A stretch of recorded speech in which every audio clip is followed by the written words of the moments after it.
name is Doreen.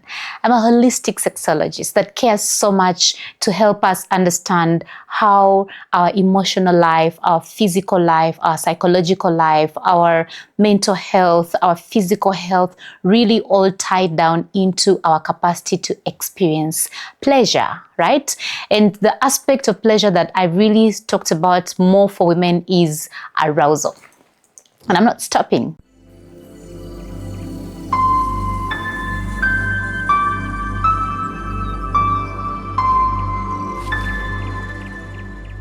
So the last 3 points or things that I encourage you to tune into are going to all tie up into one. They are tying up into this very beautiful new phenomenon called embodying our feminine energy, embodying our feminine traits, tapping into our feminine traits. Isn't it a beautiful place or time to be alive? We've had this argument about, was femininity a bad thing? Rather, feminism a bad thing? Why are we all now running to femininity? And I keep saying that really we need to understand the rhythm of things, the rhythm of life. There's a time and place for everything, and we cannot judge one idea, because all these ideologies have led to the other to bring us where we are. We are magnificent and amazing because we are always finding something that is needed for our humanness at a given time. So yes, now we are tapping back into our feminine traits. There was a time when feminism asked us to tap into our masculine traits. It was necessary because we tapped into them. We're not saying we now disown them, but we want to balance them out. And we tapped them too much, rather tapped into them too much, maybe, that they are causing us to forget our feminine traits, which are a part of our completeness, so our humanness, And so in the search for embodying our feminine traits, there's again a rush, which is, I suspect, going to cause us to block ourselves from experiencing sexual pleasure, or rather expressing our sexual desire. So the concept of, I need to be feminine. How is that blocking you from your sexual pleasure? Walk with me. So I'm meeting so many women who say, I want to be feminine, and we have a traditional understanding of what femininity should look like or feel like. Men view femininity different from what we would want femininity to feel like, therefore to be expressed, right? So not only just men, but also society, and then consequently some women, some cultures, some schools, some homes. We all have a different view of what femininity should look like and feel like. But for me, I want to look at its effects on women's capacity to experience pleasure, how it's blocking women from experiencing pleasure. Yet I am one of those people that is encouraging us to embody our feminine traits, the authentic, healthy feminine traits, because I'm going to tell you how. So for this year, if you feel that you have a need to be reserved, it's so feminine to be reserved. There's statements of, it's so feminine to be reserved. You don't raise your voice. You need to be calm, Oh, she looks so calm. She sounds so soft. She sounds so nice. Most of those things have made most women to actually suppress the other aspects of their authenticity. Most of us think we are woke. Most of us think we are progressive. Most of us think that we cannot be affected by those words anymore. But actually, just right under the surface, subconsciously, most of us are still struggling with what it feels like and looks like to be feminine.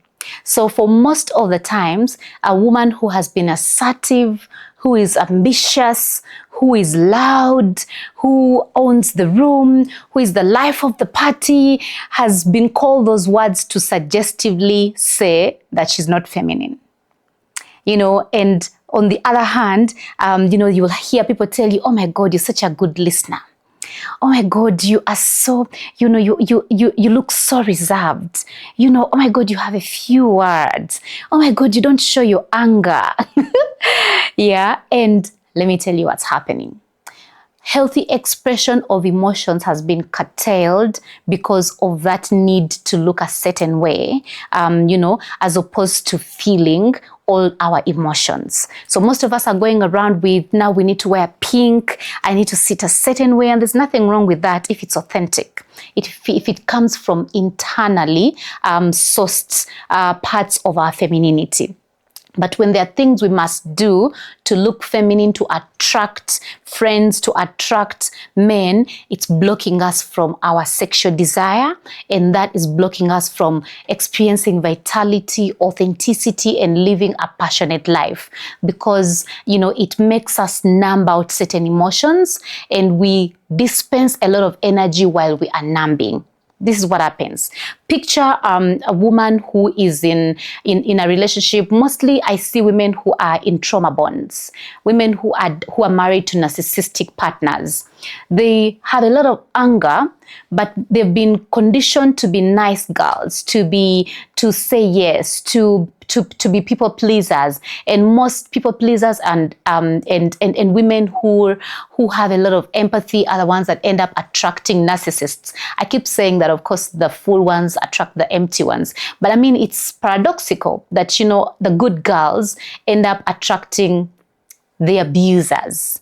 You would expect that these good girls attract, the emotion, the secure men, but that's not what it is. It's because these good girls are only good girls on the outside. On the inside, they also experience anger. They've just become numb to it. You will notice that most women who are in narcissistic relationships, their friends are more angry than them. Like, their friends are angry on their behalf. Like, their friends have to get them and pull them out. They are numb to feeling that emotion anymore. And therefore, they're not able to even set boundaries. They're not able to desire. They're just numb. That is one of the effects of the good girl syndrome, or the effects of having to be feminine, to keep the peace, to look reserved, to not express your emotions, because even an expression of emotions to a man who does not have emotional holding power he's going to gaslight you and tell you that you're not being feminine, you're not being respectful, right? So let's look at a society, or depending on the society you come from, a society that does not allow, or that looks at women who are assertive, who are loud, as being unfeminine. So then they suppress anger.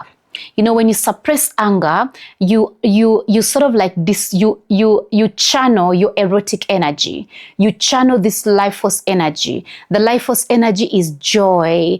It's anger. It's ambition. Your passion, your wild, passionate nature includes expressing all the emotions that you feel, so that is your erotic. Your erotic energy is not only joy, ambition, and only the emotions that are known to feel good, but even the other emotions are part of your erotic nature, of a passionate nature. You know why? Because their job is to carry data that you need to be able to have knowledge on how to process, understand, and then dispose of.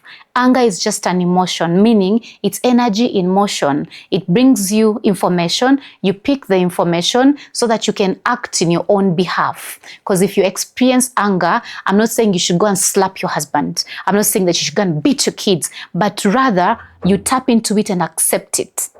When you accept it, you ask yourself, why am I angry? When you ask yourself why you're angry, you might find you just are probably experiencing grief of unrequited love, or grief of so much love that you have that has nowhere to go, because grief that is not felt turns into anger. It can also be anger from your boundaries being violated and your values being violated, values you don't even know. You've never learned how to understand your needs being unmet, needs you've never known or known how to express. So you're angry, and if you don't have enough information about yourself and your body, you may not use the anger well. But anger basically is come to tell you any of those things. Either there's so much love welling inside you and you're not sending it out, or there's your needs are not being met, or your boundaries are being stepped on, and you're neglecting that. So anger itself is not bad, but look what happens when we suppress it, when we dismiss it, when we judge it, we channel it into energy that we use to hold tension, to constrict so that we can look like the good girls. So on the outside, you're looking like a good girl. On the inside, there's chaos, right? So you've channeled what would have been energy that allows you to feel, to express, to experience the moment as a pleasurable thing. Instead, for you in the moment, you are constricting, you are tense so that you can look good. You cannot regulate what you do not know how to feel. You have to learn to feel the anger. You have to stop judging it. You have to stop dismissing it. You have to stop numbing it out so that you can feel it and regulate it. But you can never regulate what you do not know how to feel. You can never regulate what you don't want to feel. So you dispense it, you run away from it and cover it up and band-aid it with other things that look cool. You band-aid it with your silence, you stonewall me, you ghost me, you dump me. That is not helping, at all. So most people use or spend their erotic energy channeled most of the time into keeping the peace, being the nice guy, being the good girl. But internally, they are cutting themselves short of enough erotic energy. You see how terrible that is on the inside, because then you find that when we don't have enough erotic energy flowing through us, then we are cut off from ambition. And for women, it's big because that's the cause of the imposter syndrome. We are afraid of our dreams. We are afraid of asking for more. We are afraid of desiring our prices to go higher. We are afraid that we're going to lose clients. So we keep giving too much and getting so little in business. We keep giving too much and getting so little. And also because we dispense that energy looking good, being the nice girls, we are also busy emasculating men. So one of the second thing within being feminine that you need to focus on is how is your capacity to look feminine emasculating the man? Because women now want men that can lead, but are you inspiring his lead? Because if you're suppressing your anger, he's not able to know what you need, so he can be the hero of the relationship by providing for you. He's not going to know really what gets you and what doesn't get you. He's not going to understand what your boundaries are. And I'm not saying that some guys can put up with it, but why are you staying with the ones that can't stand your boundaries, right? So most women are not inspiring masculine leadership because they are busy fixing men. When we are not able to sit with some of the emotions, we go into reactivity.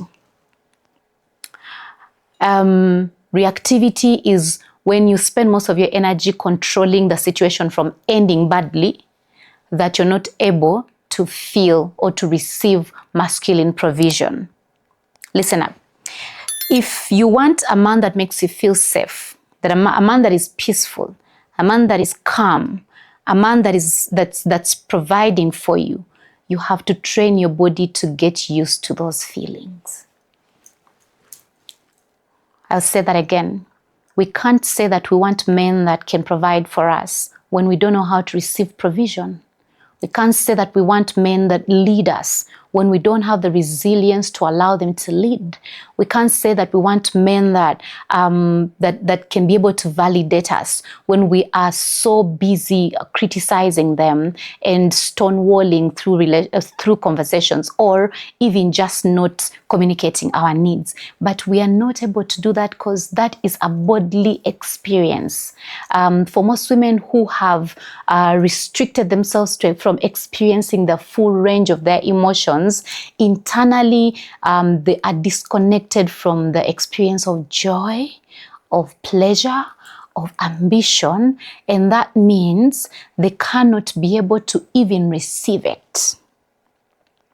So we are out there saying, oh, me now, I don't want a man who can't lead. But there's no way you're going to let a man lead when you have a lot of dysregulation in your body. because the dysregulation has cut you off from having a window of tolerance. Let's say, for instance, one of the things that women are doing to emasculate men is doing all the domestic chores, doing everything that has to do with conceiving, trying to conceive. She's not even now able to ask him, hey, are you eating for your sperm health? Because I'm eating well for my egg health. She's the one doing all the work to conceive. She's the one who's doing the work to carry the child. She's the one doing the work after the baby has come. She's the one doing the work at home. She's busy at work, and then she's also micromanaging things at home and all that. And she's not able, even when a man says, I'm going to do that, I've got that, she doesn't have the regulation or the resilience to allow him to be creative into stepping into it. Most of the roles that we want to be supported in have been trained to the feminine, to the woman. But the man wants to step in his feminine and come into that role. We're going to have to give him some patience because it's not something he's used to. Now, the capacity to be patient is called resilience. So what women do is they're like, I'll do that. Or they will fix how he's going to do it and without knowing. And it's an unconscious thing that we do. We cannot receive the support we need when we don't have that regulation, that resilience on the inside. So you want support, but you don't know how to receive support. And the reason why you don't know how to receive support because you have selectively numbed some of your emotions so that you can look feminine. So for this year, if you want to be better at receiving masculine support, you want to be better at inspiring his lead, you want to stop mothering men so that you can just be lovers, you want to have men who are not pets, but they are providers, you will need to be able to define what femininity feels like for you. In one of our programs, and also when we go to LAM, we get into the different levels of femininity, all the energies of the feminine, the queen energy, the mother energy, the enchantress, the healer, the mystic. And we talk about how all these have been put in the shadow based on the different societies that we all have come from. And understanding us as Africans, we've been boxed into different types of the feminine. So for some cultures, you're only feminine when you give birth to many children. To some cultures, you're only feminine when you are a healer, when you can be able to concoct some medicine for some people. To some cultures, you're only feminine when you stay at home and you're domesticated and you're not working. To some cultures, you're only feminine when you dress a certain way and you speak a certain way, when you do certain jobs, the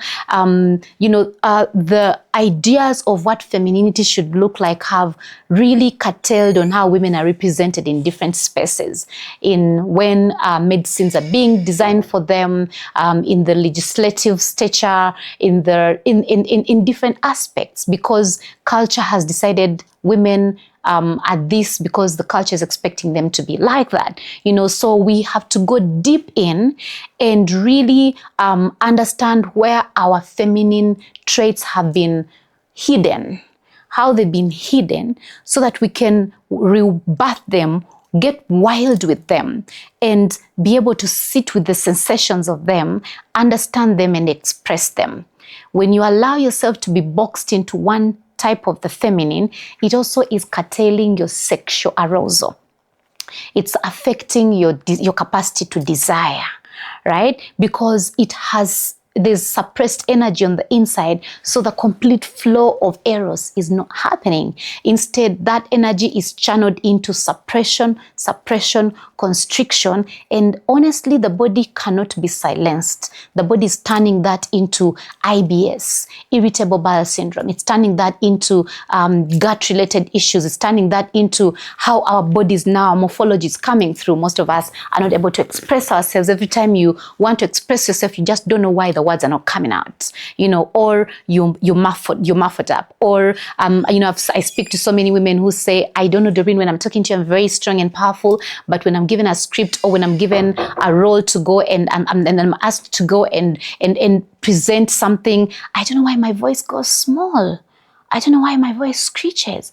I don't know why I can't say the words that are in my head. My mouth can't verbalize them, and it is because there's a lot of constriction all of your feminine has not been given expression, you know. So I need you to say, this year, I define what feminine looks like and feels like for me. And you delve inward and go into the parts where your femininity, your feminine energy has been left in exile, and then free the feminine inside you so that you can be a woman of desire.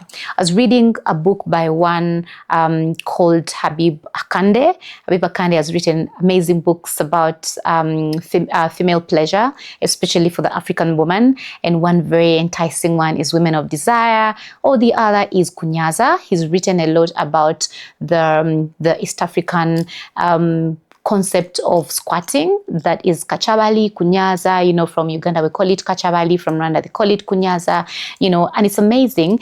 He's documented something the rest of us thought was very small, but in there you find, you know, elements of women who want to express their desire and how they can tap into that, you know. So it's one of the books that I recommend that you get to, you know, to read. It's called Women of Desire. There's one that is called Kunyaza. You can also follow him on Instagram. He's Habib Akande.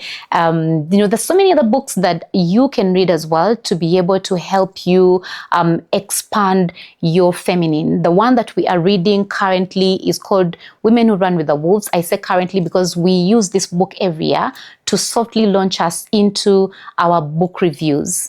We have a section in Wellness Together called the Sensuous Book Layer.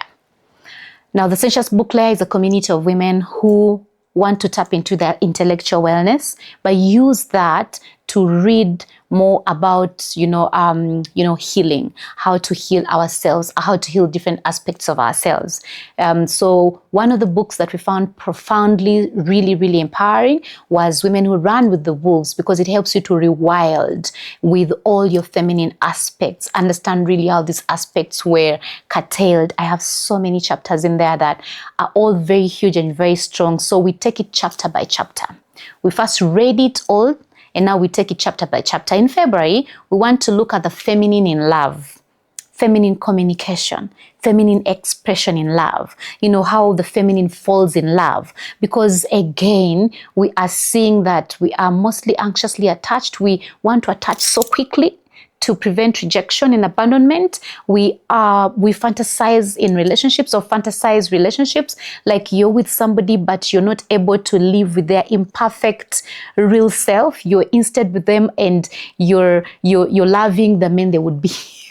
Not the men they are, you know. So we are going to delve into the aspect of the feminine in love, and we are going to use 3 chapters, you know, that are picked out of that book, Women Who Run with the Wolves. So for you to really tap into the right feminine traits so that you can embody all of them and tap into your eros, your life force energy, you need to go free yourself, right? You need to free the parts of you that have been put in exile, especially your emotions. And you can even try this in your relationship. You could discuss with your partner the parts of you that you have hidden.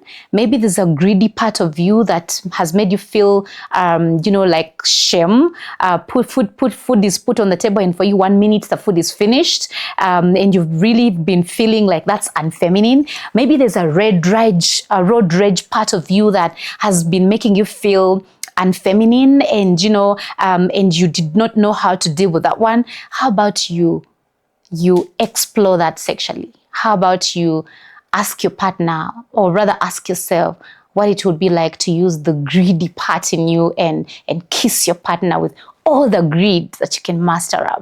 You know, how about you use your rage energy and you know, like take on your partner. You know, how would that feel like if you had to express the rage and express your desire, your wanting, your craving him using that rage? How would it feel like? Wouldn't that be sexier? Wouldn't that be nice? As opposed to only thinking that you have to say the nice things. You're the kindest, humblest human being I've ever met. You make love to me and make me feel so sweet? What if you told him, I need you to pull my hair, I need you to call me this, I need you to do that to me? What if you brought that energy and played out some power sharing as opposed to suppressing it and only playing the sub, you know, when it comes to your sexual expression and sexual experience? So really, this year, if you want to own your pleasure, own all your feminine, and express your feminine, feel your feminine, own all the emotions that come.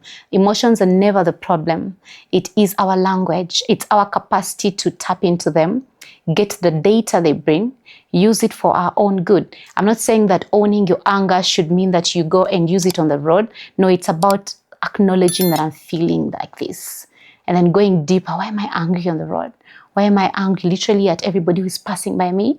Could it be that there are some other things that you're not dealing with? Because once you can tap into the anger, then you will be able to know what you need, because anger is there to just tell you some needs that you're not expressing, that are not getting met.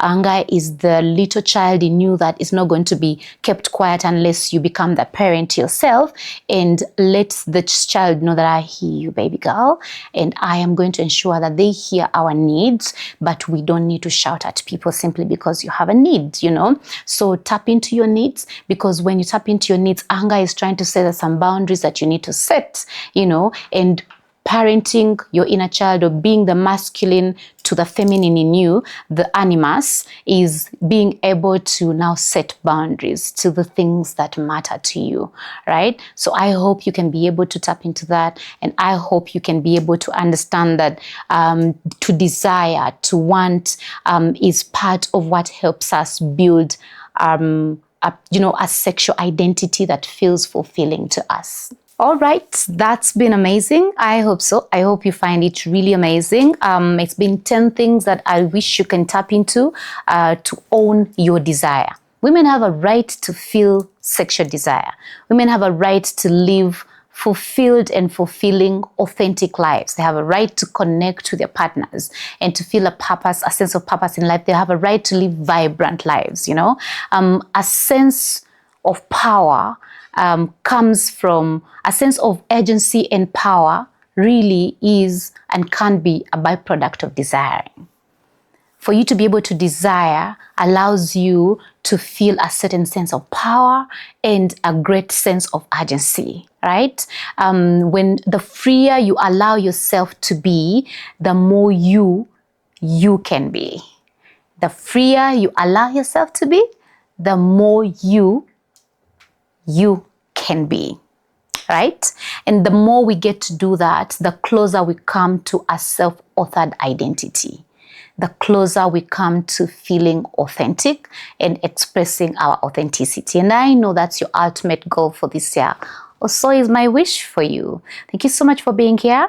And I hope we can be able to continue with the different levels of healing our sexuality, our sensuality, tapping into our body wisdom, owning our bodies, listening to our bodies, understanding our bodies, and fully expressing our sexuality and all our aspects of sexuality. I'll be here for you. I'll be here with you. Not forgetting, of course, that we have a culture, we have a history that we need to be able to be respectful of all the time and move in tandem, right? So next up is going to be 10 things that men can do to own their pleasure. This is not just for the women, it is for our men as well. Because honestly, lately women are feeling so empowered, but in the process of being so empowered, they are emasculating the men, and it's not feeling nice. You know, they're being so empowered in their femininity, in their self-awareness, in emotional intelligence, that is not helping on the other side. And most of them are saying, but what are the men doing? You know, and we can't be in relationships with ourselves, or well, most of them don't want to. Most of them want their men, and they want to be in relationships with men. So you can't heal and the other part is not healing. There's no polarity. You can't empower one part and you don't empower the other part. There's no polarity. So whether the men take long to really come through and do what the women are doing, because I know there's an ego problem. Ego means edging God out. All right.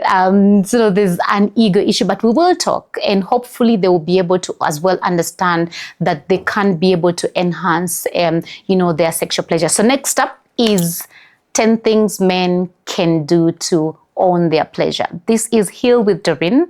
Always a pleasure to be with you. Don't forget to subscribe and to like.